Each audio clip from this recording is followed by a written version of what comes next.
A kú déédé àsìkò yìí, kókó inú ìwé ìròyìn la mú wá fún yín láti inú àwọn ìwé ìròyìn ilẹ̀ Nàìjíríà. Orúkọ tèmi ni Ọmágbémisọ́lá Ọmọlọ́rọ̀mọdẹ̀.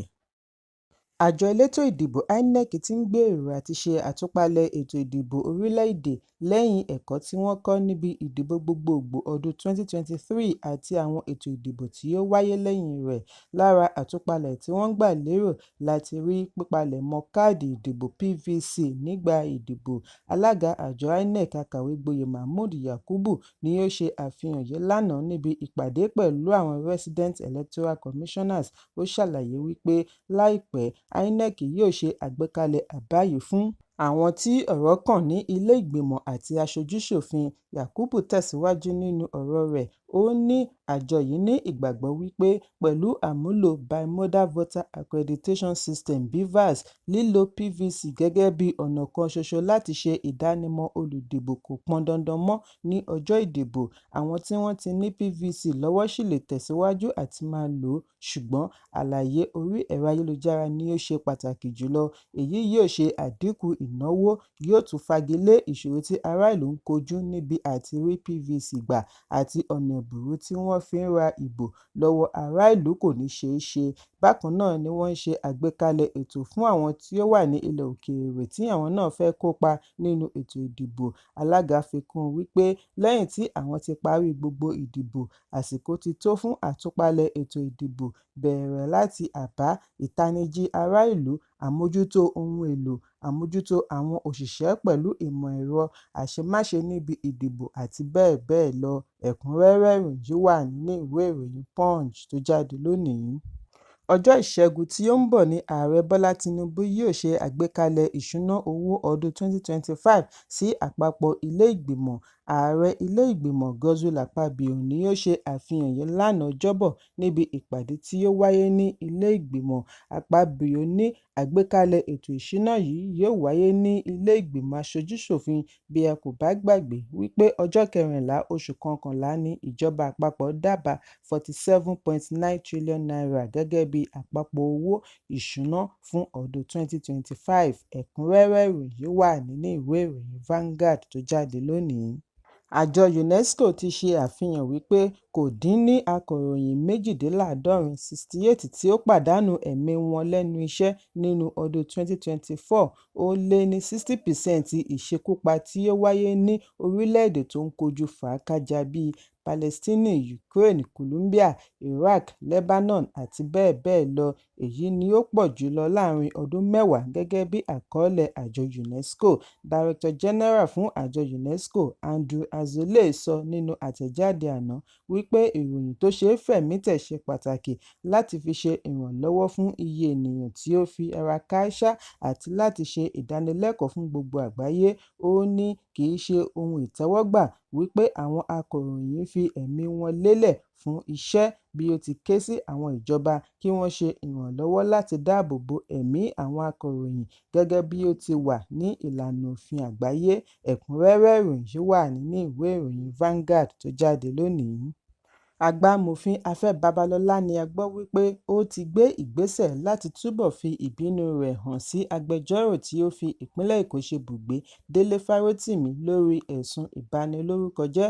Àgbà ọ̀jẹ̀ yìí ti tipasẹ̀ iléeṣẹ́ agbẹjọ́rò rẹ̀ kọ ìwé ẹ̀dùn ọkàn pẹtíṣọ̀nù ránṣẹ́ sí ìgbìmọ̀ olùbáwí Legal Practitioners Disciplinary Committee (LPDC), níbi tí ó ti bẹ̀bẹ̀ wípé kí wọ́n yọ orúkọ Fárótìmí kúrò nínú àkọọ́lẹ̀ àwọn tí ó lẹ́tọ̀ọ́ àti ṣe iṣẹ́ agbẹjọ́rò lórílẹ̀-èdè Nàìjíríà.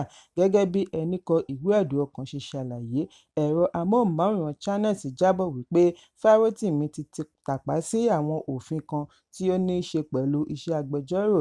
Alábàáṣiṣẹ́pọ̀ kan ní iléeṣẹ́ Babalọ́lá, Ọlá Fáró, tí wọ́n dárúkọ òun náà nínú ìwé Fárótìmí, Nigeria and its Criminal Justice System, bu ọwọ́ lu ìwé ẹ̀dùn ọkàn aláwẹ̀ 90-page petition tí wọ́n kọ ní ọjọ́ 6 oṣù Kejìlá ọdún 2024 pẹ̀lú àkọlé "Ìwé ẹ̀dùn ọkàn tako Tómilọ́lá Titus Fárótìmí", tí gbogbo ènìyàn mọ̀ sí Délé Fárótìmí, tí í ṣe agbẹjọ́rò orílẹ̀-èdè Nàìjíríà tí wọ́n pè sí iṣẹ́ agbẹjọ́rò, call to bar. tí orúkọ rẹ̀ ṣì wà nínú ìwé àkọọ́lẹ̀ ilé-ẹjọ́ tó ga jùlọ ti tàpá sí òfin ilé-ẹjọ́ pẹ̀lú bí ó ṣe fi ẹ̀sùn kan gbogbo ẹ̀ka ìdájọ́ pẹ̀lú ẹ̀sùn ìwà ìbàjẹ́ tí kò lẹ́sẹ̀ ńlẹ̀ tí ó fi kan ẹ̀ka ìdájọ́. Àwọn adájọ́ ilé-ẹjọ́ gíga Àgbàmọ̀fin Afẹ́ Babalọ́lá, Àgbàmọ̀fin Olúdáramọ́lá Ọláfárò àti gbogbo òṣìṣẹ́ iléeṣẹ́ agbẹjọ́rò Afẹ́ Babalọ́lá & Co.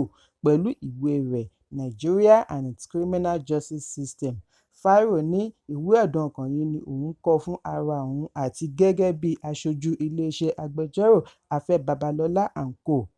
Ó ṣe àfihàn bí Fárótìmí ṣe gbé ìgbésẹ̀ tó ṣe lòdì sófin pẹ̀lú ẹ̀sùn tí ó fi kan ilé-ẹjọ́ tó ga jùlọ àti ẹ̀ka ìdájọ́ lápapọ̀. Bákan náà ni wọ́n ní Fárótìmí ṣe lòdì sí ẹ̀ka ìdájọ́ pẹ̀lú bí ó ṣe fi owó ẹ̀yìn lọ àwọn òṣìṣẹ́ ẹ̀ka ìdájọ́.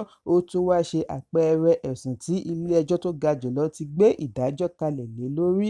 Ẹ̀kúnrẹ́rẹ́ ìròyìn yìí wà nínú ìwé ìròyìn Daily Post tó jáde lónìí. Agbẹjọ́rò ajàfẹ́tọ̀ọ́ ọmọnìyàn Dèjì Adéyanjú ti ṣe àpèjúwe mínísítà agbègbè ilé ìjọba ìlú Àbújá Nyesom Wike ní ajagunbalẹ̀ land grabber. Adéyanjú ní Wike kéré sí ẹni lè máa ṣe ìdáwọ́kọ̀ fún àwọn onílé tí wọ́n pàdánù ilé wọn láti má gba ilé wọn padà. Lórí ẹ̀rọ abánidọ́rẹ̀ẹ́ X ni ajàfẹ́tọ̀ọ́ ọmọnìyàn yìí kọ sí wípé bí àwọn ará ẹkùn àríwá mínísítà ò bá lè ṣe àṣeyọrí àti rí ilé wọn gbà, Wike gan ò lè ṣe àṣeyọrí. Adéyanjú ṣàlàyé wípé gbogbo ilẹ̀ tí àwọn ajagunbalẹ̀ ti ń jí ní ìlú Àbújá ni wọ́n máa ń rí gbà padà lọ́wọ́ wọn nítorí àwọn ará ẹkùn àríwá tí wọ́n jẹ́ mínísítà kò rí ilé wọn gbà ní Àbújá. Á wá jẹ́ ará abúlé Òbíòrápọ̀ tó ń wọ ayédèrú aṣọ fake designers tó dàbí aláwàdà ni yóò wá rí ilẹ̀ gbà. Ó ṣèwọ̀. Àìpẹ́ yìí ni ìròyìn jẹ jáde wípé Wike ń gba ilẹ̀ wọn láàrin Àbújá tó wá ń dá wọn padà sínú igbó. Nípasẹ̀ FCTA ni mínísítà fi ń wó àwọn ilé tí wọ́n kà wípé ó lòdì sófin illegal structure nínú ẹ́stéètì àti Chanty ní Àbújá nítorí wọ́n ní wọ́n léwu fún ààbò àti wípé ọ̀pọ̀ ilẹ̀ tí wọ́n fi kọ́ ilé wọ̀nyí ni ó jẹ́ ti ìjọba. Ṣùgbọ́n bí ẹnu ṣe ń kun Wike tó lórí àwọn ilẹ̀ tí ó ń wó ni Wike ń jẹ́jẹ̀ẹ́ láti má dẹ̀yìn. Kódà ó ní ọ̀run ìbá wó, ọ̀run ìbá ya, èyí kò lè dá iṣẹ́ òun dúró tàbí fi ààyè gba ẹnikẹ́ni láti kó ìjọba ní pápámọ́ra. Ẹ̀kúnrẹ́rẹ́ ìròyìn yìí wà nínú ìwé ìròyìn Daily Post tó jáde lónìí. Adàlúrú méjì ni a gbọ́ wípé wọ́n gbèkuru jẹ lọ́wọ́ ẹbọra níbi wọ́n ti ń dán agbára ìdúgbàmù olóró IEDs wò nínú ìpàgọ́ wọn. Adarí Adàlúrú Bello Turji ni a gbọ́ wípé ó ṣe ìdásílẹ̀ ibi ìpàgọ́ yìí ní ìpínlẹ̀ Zamfara.